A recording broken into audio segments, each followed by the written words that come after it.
तोड़ चुकी है।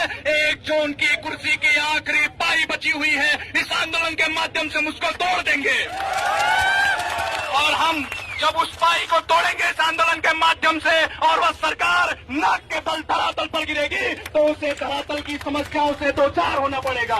तब वह जूझेगी। उन सरकार के मंत्रियों के बच्चे परीक्षाओं से जूझेंगे, तब समझ आएगा उन्हें कि यह सरकार, यह राज्य किन स्थितियों में पल रहा है। आप कह रहे हैं कि 3 पन्ने बाहर आए हैं, पेपर लीक नहीं हुआ है।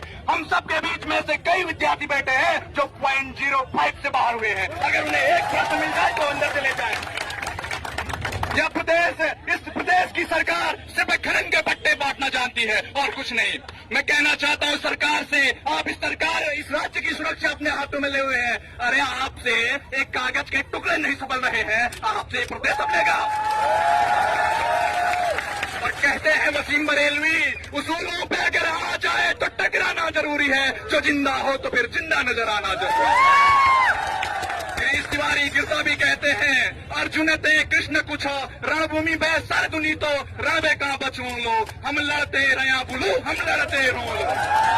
हम लड़ेंगे और आखिरी दम तक लड़ेंगे। जब व्यवस्था हमारे सामने चुनौती बन के आई है तो इस व्यवस्था को परिवर्तित करके लड़ेंगे और हम परिवर्तन करने की शक्ति रखते हैं, क्योंकि भारत एक युवा देश है और हम इस देश के कर्णधार हैं। हम ही इस देश को चलाएंगे, संविधान के माध्यम से चलाएंगे। और हम बताना चाहते हैं आपको, हम गांधी को भी पढ़ते हैं इतिहास में, हम भगत सिंह को भी पढ़ते हैं, हम स्वामी विवेकानंद को भी पढ़ते हैं, तो हम दयानंद को भी पढ़ते हैं। हम व्यवस्था को परिवर्तन करने के लिए आज यहाँ पर उपस्थित हैं और अब आप सबसे कहना चाहूंगा कि कर दीजिए क्रांति का आह्वान और कर दीजिए यहाँ व्यवस्था परिवर्तित। इसी के साथ मैं अपनी वाणी को विराम देता हूँ। जय हिंद। और नवरात्र का पावन पर्व है, देवभूमि से है, तो एक बार भगवती माता के नारे लगाएंगे। बोलो भगवती मैया की, भगवती मैया की, भारत माता की, भारत माता की।